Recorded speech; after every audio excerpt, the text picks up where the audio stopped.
Hello dear student, हमारे सस्ताना online channel में सभी लोगों का स्वागत है। इस वीडियो में हम लोग बात करेंगे इंग्लिश क्लास 12th का जो पहला चैप्टर है द लास्ट लेसन। इसके शॉर्ट आंसर टाइप क्वेश्चन को यूपी बोर्ड न्यू सेशन आप हमारे चैनल से जुड़ सकते हैं। English class 12th NCERT based syllabus पर आधारित जो हम एक प्लेलिस्ट बनाए हैं, जो कि इसी वीडियो के डिस्क्रिप्शन में मिल जाएगा। उस प्लेलिस्ट पर पहुँच करके इंग्लिश 12th की आप अच्छे से तैयारी कर सकते हैं।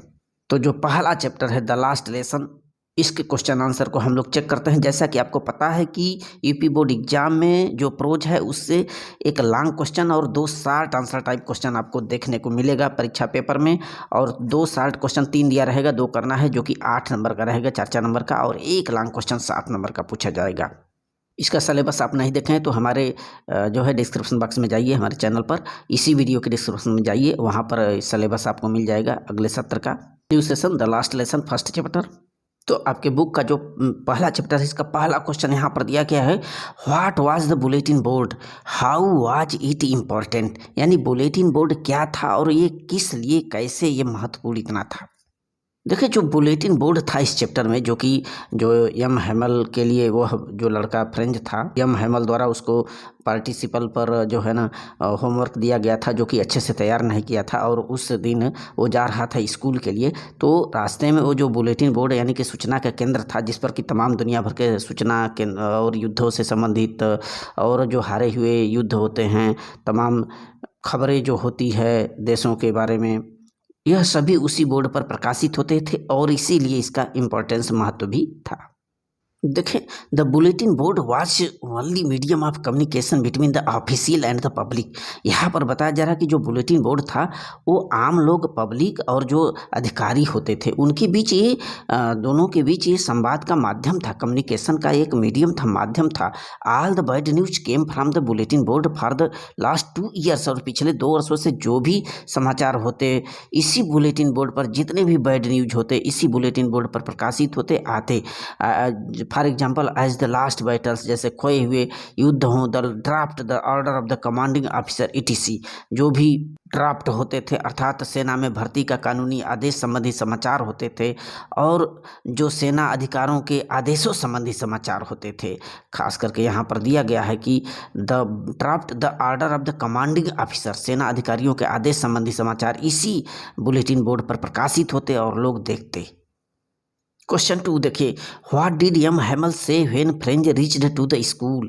जब जो फ्रेंच था उनका डिसिपल जब स्कूल पहुंच गया तो हैमल ने उसने उसे क्या बोला। देखिए, फ्रेंच तो डर रहा था कहीं मुझे डांट फटकार न पड़े, ऊपर से लेट हो गया, तथा हम ये जो पार्टिसिपल पर होमवर्क दिया गया था ये भी अच्छे से कंप्लीट नहीं किया हूँ, तो डर तो था। लेकिन देखिए क्या बोले, when Franz reached the school he saw that it was all silent. जब पहुँचा स्कूल तब देखा कि चुप्पी थी, चारों तरफ शांत था, बच्चे अंदर बैठे हुए थे। एंड ही वाज अफ्रेड, डर तो रहा था, बट डरा हुआ था। But M Hamel said very kindly to go to his place quickly.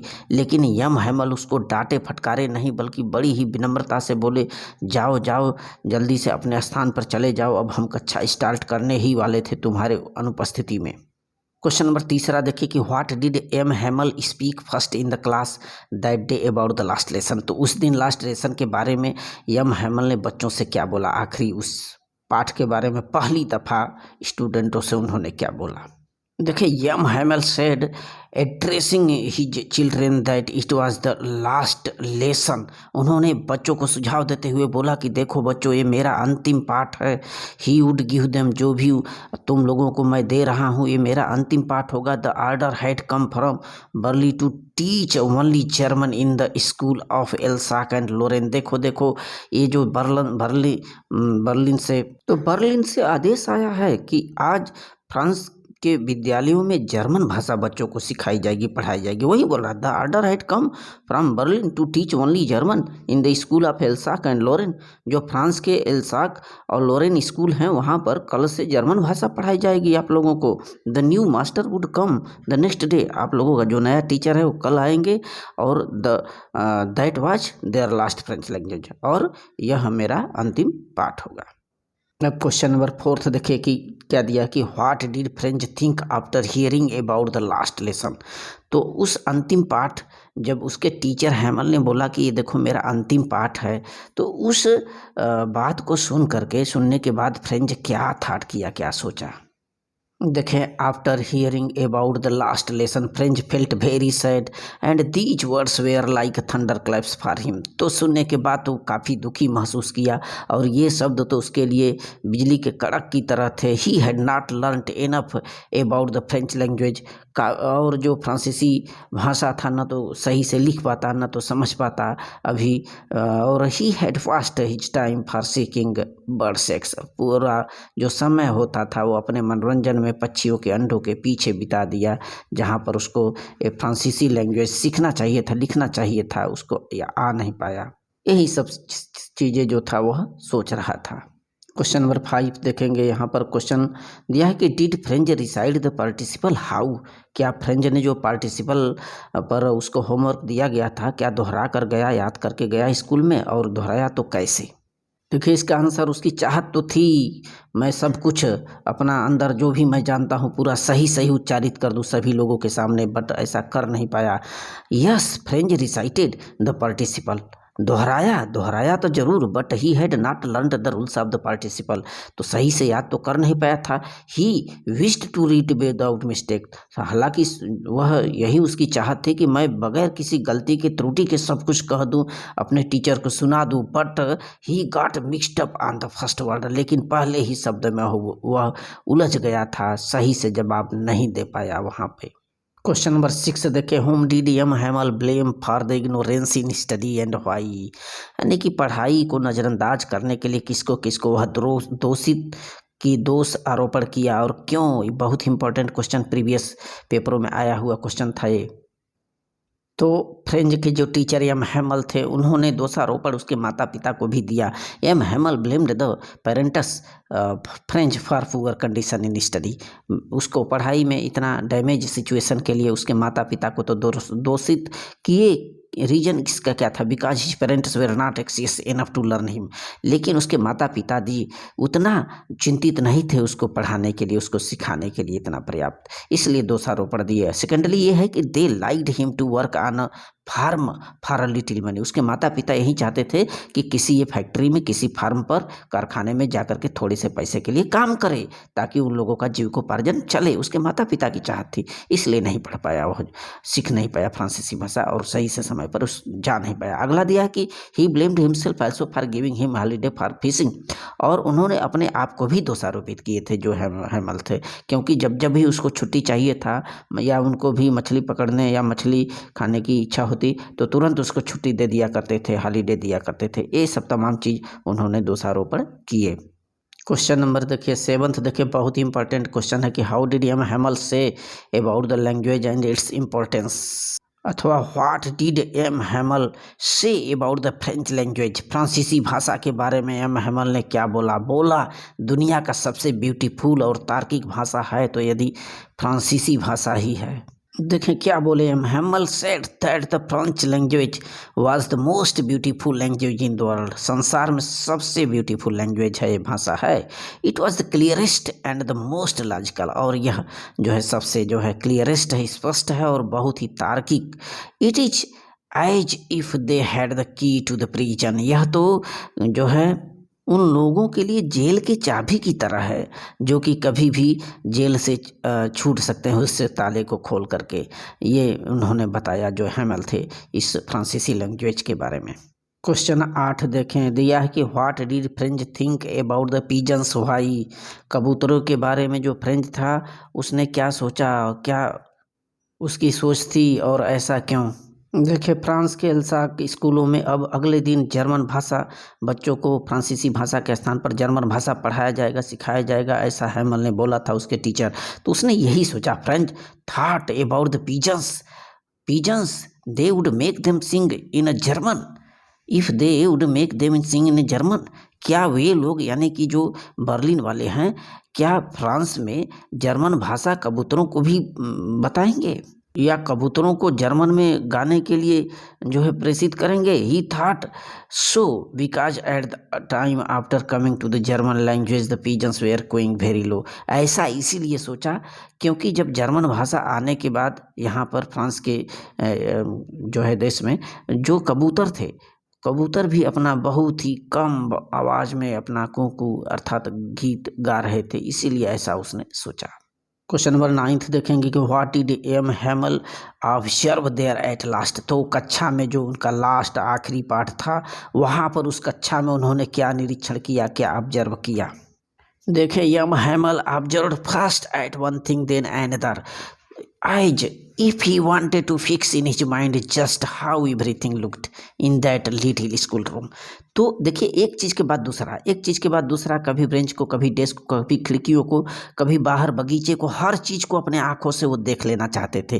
वो उनके अंदर यही था कि मैं सारी चीज़ों को, अब तो मेरा अंतिम पाठ है, मैं तो कल से बच्चों को नहीं पढ़ाऊँगा, इसलिए हर चीज़ को अपने माइंड में फिक्स कर लेना चाहते थे, उसको अस्थाई बना लेना चाहते थे, यथावत जिस रूप में वस्तुएँ हैं उसी के जैसा उस कमरे में। क्वेश्चन 10 देखेंगे। What happened when church clock struck 12। जब चर्च की घड़ी गिरजाघर की घंटियां ने ठीक 12 बजाए उस वक्त क्या हुआ था। देखें व्हेन द चर्च स्ट्रक 12, जब जैसे ही चर्च की घड़ियों ने 12 बजाए, at the same moment the trumpets of the Prussian returning from drill. तो ट्रम्पेट्स माने जो बाजे होते हैं, जो तुरहियाँ होती हैं, एक प्रकार का बाजा होता है। जो प्रसियन के सैनिक थे वो अपना ड्रिल माने अभ्यास से लौट रहे थे और ये जो ट्रम्पेट्स था ये बजा रहे थे। तुरहियों की जो आवाज़ थी साउंडेड अंडर द विंडो, वहाँ नीचे खिड़की से आ रहा था। हैमल स्टूड अप, उसी वक्त 12 बजे की बात है।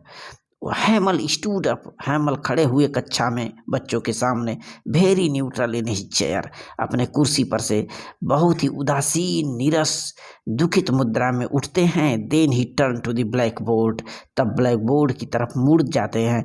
एंड रोट वायुला फ्रेंच, मुड़े ब्लैक बोर्ड की तरफ और वहाँ पर लिखे फ्रांस जिंदाबाद, वायुला फ्रांस, और कक्षा का अंत भी किए इसी के साथ। क्वेश्चन नंबर 11 देखें, इंपॉर्टेंट क्वेश्चन ये भी देखिए कि in the last lesson name the countries who where fighting. तो इस चैप्टर में लास्ट लेसन में उन देशों का नाम बताना है जो कि एक दूसरे से लड़ रहे थे, युद्ध कर रहे थे। And describe the content of the bulletin board, और उस वक्त जो शहर में बुलेटिन बोर्ड था, वो सूचना का केंद्र बुलेटिन बोर्ड था, उस पर मैंने बताना है कि क्या क्या चीज़ें उस पर प्रकाशित होते थे।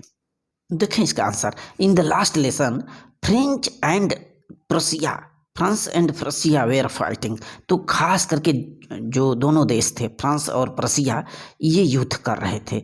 प्रसिया has consisted of what now are the nations of Germany, Poland, parts of Austria।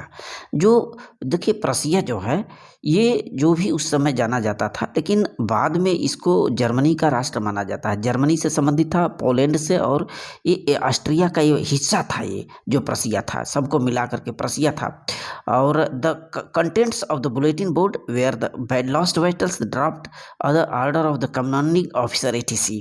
जो वहाँ पर बुलेटिन बोर्ड की बात हो रही है, तो उस पर जो खोए हुए युद्ध होते थे और तमाम जो सैनिकों के जो है ऑर्डर होते थे, ड्राफ्ट होते थे, यानी कि सेना में भर्ती संबंधित कोई सूचना होता था, ये सभी चीज़ें जो है ना उस बुलेटिन बोर्ड पर प्रकाशित होते थे उस वक्त। क्वेश्चन नंबर 12 देखें, 60 क्वेश्चन का लास्ट क्वेश्चन दिया है कि in what way according to M Hamel does the mother tongue serve even the enslaved people. माने जो गुलाम लोग थे, इनस्लेव्ड गुलाम लोग होते हैं, वो जो है हैमल के अनुसार ये जो मदर लैंग्वेज है, मातृभाषा होती है, मदर टंग, वो किस प्रकार से उनकी हेल्प किया करती है। देखिए अपनी भाषा, मातृभाषा तो अपनी ही भाषा होती है।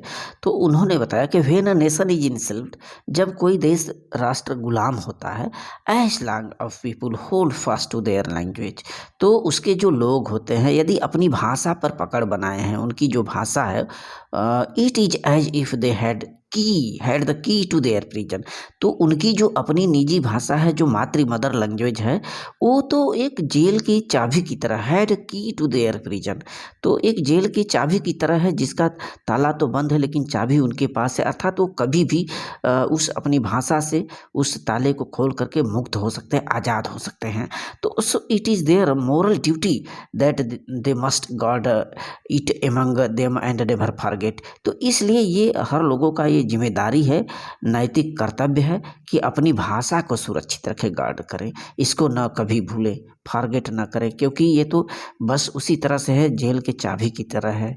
So very very thanks.